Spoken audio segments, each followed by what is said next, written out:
Витаю, пан Микола. Вітаю вас. 12-й день героического сопротивления Украины стране-агрессору Российской Федерации. На 12-й день войны. Каковы ваши ощущения?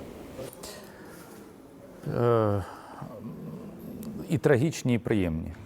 Трагічні, тому що мені боляче дивитися на страждання українців, очевидно, військових, але особливо мирного населення. І коли я бачу ці розстріляні автомобілі з жінками і дітьми зі сторони росіян, то в мене просто розривається серце.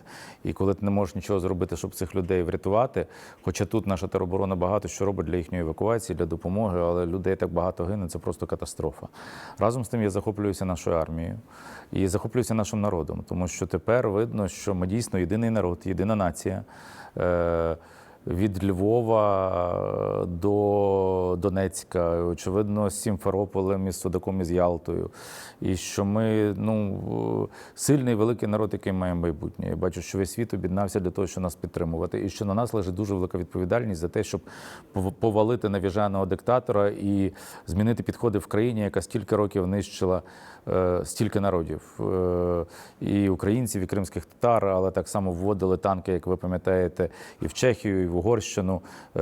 Це справді орки, і це треба змінити, тому що серед росіян все ж таки є люди відповідальні, просто, на жаль, таких дуже мало. Це суспільство треба лікувати. А чи є в нас шанс це змінити? В нас немає виходу, це наша історична відповідальність. Бог на нас поклав цю відповідальність. І тому ми повинні це зробити, і ми це обов'язково зробимо. Российское политическое военное руководство говорило о том, что и даже западная разведка говорила о том, что Россия может осуществить блицкриг на Украину и захватить нашу страну в течение 2-3 дней. Оказалось, что не так. Вони недооцінювали двох речей. По-перше, вони недооцінювали сили нашої армії. По-друге, вони недооцінювали того, що нам вдалося сформувати єдину націю. Вони робили все, щоб цього не відбулося. Русифікацію, знищенням, а до цього голодоморами, геноцидом кримських татар, розстріляним відродженням. Але це сталося. І зараз ця нація проявила себе. Це в жодних їхніх застарілих кегебістських довідках не було написано. Бо довідки вони писали так, щоб сподобатися своєму біснуватому начальнику, який переписав історію, написав «Шалені створив Україну» і уявив собі невідомо ким на ниві якихось шизофренічних уявлень. І всі вони до нього пристосовувалися. Вони не бачили об'єктивної картини. А ми стали сильними, як народ. И тому мы перемагаем и переможем. То есть, по сути, Путин своими действиями консолидировал еще больше весь мир и всю Украину, и даже те страны и люди, которым импонировала в определенной степени Россия, уже ее ненавидят. Були люди, які ілюзорно жили уявами про Росію, а зараз побачили, що це фашистська диктаторська країна з величезною, але слабою армією, абсолютно аморальним суспільством. І так ми це бачимо. І в нас в Україні такі, коли в нас депутати, Добкін пішов в тероборону і покаявся, розумієте, а Шуфрич голосував за націоналізацію російських підприємств в Україну. А Земан, президент Чехії, який ненавидів Україну і зустрічався, до речі, з представниками окупаційних середовищ Криму, коли їх ніде ніхто не приймав, зараз каже, що гіршого від російського режиму немає. Так, тому що є речі, які вони роблять, коли навіть ті люди, які спекулянтськи хотіли пристосуватися, вони бачать, що відбувається, і вони не можуть до цього пристосуватися. Европейская солидарность – это фракция в Верховной Раде Украины, которая была всегда в оппозиции слуге народа и президенту Украины Владимиру Зеленскому. Но в последнее время мы видим, как в парламенте все практически фракции проевропейские, которые преследуют интеграционные цели в НАТО и в ЕС, объединились вокруг президента Украины Зеленского. Он приятно удивил? Дивіться, те, що Зеленський тримає позицію і не йде на капітуляцію, звичайно, приємно. Але ми демократична країна. Ми залишаємося в опозиції. Просто, коли починається війна, то і влада, і опозиція діють заодно. Ми діємо спільно, ми діємо заради нашого спільного майбутнього.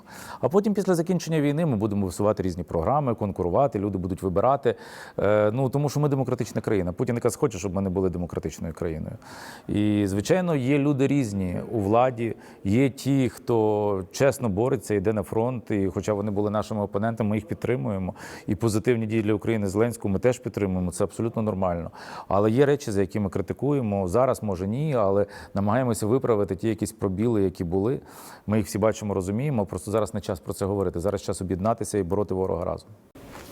Если говорить о тех украинских городах, которые сегодня находятся в критической ситуации, это Киевская область, Ирпень, Бучи, это Харьковская область, непосредственно город Харьков, Мариуполь, Херсон, к сожалению, находится под оккупацией. Что скажете, насколько действительно ситуация в этих регионах критическая и насколько вооруженные силы Украины, сегодня Украина готова приступить к контратаке и закончить эту войну? Ми контратакуємо. От ми відбили Чугуїв, відбиваємо в багатьох інших місцях, здійснюємо контратаки. Тобто ми, звичайно, контратакуємо. Нам не просто, тому що це друга армія в світі. Просто слабо боєздатна, але дуже велика. І тому боротися з ними не просто. Не всі міста, знаєте, там, де є окупація, по-різному. Одна справа, коли російська армія зайшла і декілька чоловік лишила, а потім вони вийшли, обійшли, пішли далі. Там люди виходять на мітинги, їх проганяють. А інша ситуація там, де вони окопалися, зробили свої форпости, як в Бучі, Ірпені, Гостомелі, де вони просто збиткуються з мирного населення, де садисти прийшли, які розстрілюють жінок і дітей. І, звичайно, на це дивитися дуже боляче. Херсон на данном этапе оккупирован. Как вы думаете, почему оккупантам русским так удалось быстро захватить Херсон? Знов, зараз не час про це говорити, але дуже багато людей в нашій фракції, зокрема Ахтемчий ГОС, багато говорили про те, що ми маємо проблему на півдні. Що на півдні дуже багато людей сепаратистськи налаштованих, яких підтримує Росія. Що українська державна влада замало приділяє увагу проблемам місцевого самоврядування і не звертає увагу, коли там проросійські сили приходять до влади. Врешті-решт, чому всі, я не є військовим стратегом і навіть тактиком, але дуже часто чути питання, чому пропустили російську армію з Криму через перешийки, чому їх там не підірвали. Це питання, на нього колись треба буде давати відповідь. Але в Херсоні, попри те, мене дивує сміливість херсонців і їхня послідовність. От сьогодні вони виходили на величезний мітинг з українськими прапорами, нікого не боячись. Вони великі молодці. Нас сейчас смотрит Крым, нас смотрят крымские татары, нас смотрят граждане Украины, которые на протяжении 8 лет находятся под российской оккупацией. И многие сейчас, включая и жителей Крыма, ожидают, что Украина может теперь восстановить полностью свою территориальную целостность и деоккупировать Крым, а также оккупированные районы Донецкой и Луганской областей. На ваш взгляд, это так? Действительно ли сейчас у Украины есть шанс полностью восстановить территориальную целостность и вернуть в лоно Украины Крым и Донбасс? Те, що Крим є українським, і те, що Крим є кримсько-татарським, в мене немає жодних сумнівів, завжди був, є і буде. Те, що ми повернемо Крим і окуповані території Донбасу, в мене теж в цьому немає сумнівів ніяких. В якій формі це станеться? Чи це станеться через зміну влади в Росії? Тому що цього навіженого диктатора, якого треба судити в Гаазі, ніхто терпіти не буде. Чи це станеться в формі нашої військової перемоги, я не знаю. Але те, що це станеться в найближчий рік, я думаю, так. В мене немає сумнівів, що український Крим стане українським, і страждання українців, які там живуть, і величезні страждання кримського татарського народу припиняться. І ми, українці, теж зробимо свої висновки з того, як треба ставитися до наших же українців кримсько-татарського походження, до кримських татар, теж зробимо висновки, бо я переконаний, що Крим має бути кримсько-татарською автономією. Дякую дуже за позицію, пане Микола. И относительно наших западных партнеров, относительно всего цивилизованного мира, который сегодня консолидировался, который сегодня помогает Украине, как дипломатически, экономически, военно-технически. Это все достаточно? Запізніло.